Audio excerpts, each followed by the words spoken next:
Hi, I'm Irving. I'm the head coach here at Itaipava Brazilian Jiu Jitsu and MMA in Newcastle upon Tyne. I'm a Brazilian Jiu Jitsu Black Belt, former professional MMA fighter and kickboxing fighter. And this is my assistant coach, Sam Robinson. He's a professional MMA fighter. He's just gone 2-0. So, I'm going to talk to you today a little bit about the mount. I'm going to show you the way that my teacher Quezio showed me to take the mount and prepare the mount for attack. So the main mistake, the most typical mistake that people make when trying to get the mount is to be greedy for the mount. Okay.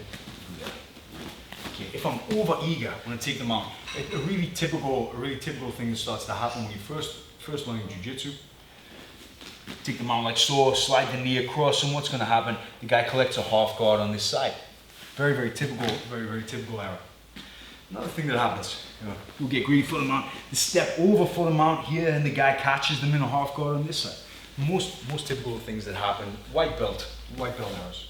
Okay, so the trick to taking the mount is to prepare the material in advance. So if I get to the mount, even if those attacks are successful, I arrive at the mount, I get the mount for the sake of having the mount. Like I want 4 points. That might be a good idea if you're in a jiu-jitsu tournament and there's a time limit and you just need to pick up the points. So here I've scored 4, but especially in the absence of the gi, my offense from here is quite limited. I don't have a great deal of options to attack the neck without kimono. I've got 2 arms to attack and he's tucked them right into safety position. It's a very difficult proposition.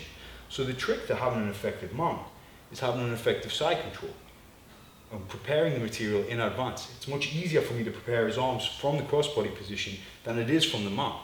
Going from here to try to take those arms out, every time he bucks and bridges, I'm forced to reset. So right now here, I'm going to start my plan for the submission right at this point. I've got my underhook, overhook, a very typical style of side control here. There I'm planning to attack both arms. When I sit through here, sit through under his arm, now here, his arm's in a mechanically strong position. I try to drive this up here, even using my hips intelligently. There, he braces himself. It's very difficult. So the trick here is to take the arm over that 90 degrees point. Okay, when he's here, he's much stronger than me. There, my hips, everything, my arm, that arm is still stronger than me, even though we've got a significant weight difference. Now there, that arm comes just 1 degree over the top there. Okay, press down. Yeah, look there, I'm winning with one hand, easy. Yeah, 1 finger, I'm winning. Okay, that's because I do a lot of fingertip shoulder and push-ups, but illustrates the point, you get it? So, how am I going to negotiate his arm over that point to make him more mechanically strong than me? When I bring my hand to here and draw in his ear to his shoulder, now look there, we've automatically made that angle more acute. So rather than attacking him here, where he's strong, attack him where he's weak, create the angle in advance. Now he's already gone beyond that stack point. So I come across, and here I'm smothering him with his own arm. I want this hand going into the gift wrap position here, and there, I make a little adjustment. Put my chest onto the back of his arm. Now here, I'm gonna make him soft for a little bit. I focus my weight onto him, to a very narrow point. Can you see that I'm not in contact with the mat? I'm pressurizing his body. How do you feel this, huh? No. Let's just hang out here for a minute. Now look, I start circling around. I miss the point. Okay, I'm just pausing for a second. I wouldn't come off. I'm dragging this back. Can you see I've got that gymnastic style false grip here? I'm not grabbing him with my fingers. I'm hooking him with my wrist. I'm pulling this in and dropping my elbow over his face so my hand is in a straight line down his spine. That's my position there. And when I lock my weight onto it, there, how do you feel? Very uncomfortable. Short, choppy steps, and wind it around. Put my chest back on, and now the mount's ready. Those roadblocks to taking the mount, all gone. And when I arrive at the mount here, I can go directly to a high mounted position, and I've got 2 targets isolated for attack. Okay. Where does this typically go wrong? It's a very ambitious movement. There's a lot going on, and there's a lot of times that I can lose the position. Okay, so even when I lose one of those things, I still have a great position.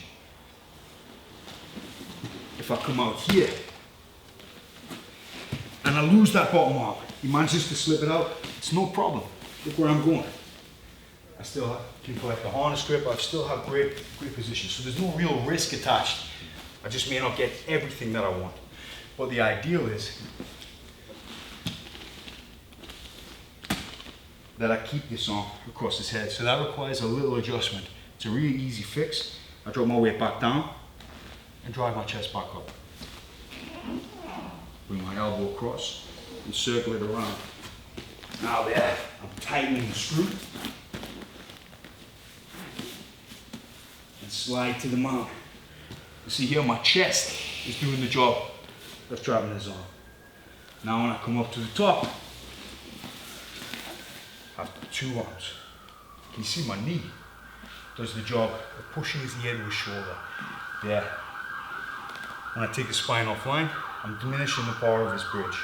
Now here, there's many ways for me to attack these arms, but the one I'm going to choose, I'm going to swim through and collect here, like so. So there I'm preparing an omoplata. Reach through, two hands, 2 on 1. So I've isolated this arm without setting off the alarm bells. As soon as I grab this arm, I alert him to my intentions. But right now, he feels that it's this arm that's under attack. Now here, what's the problem? What normally goes wrong?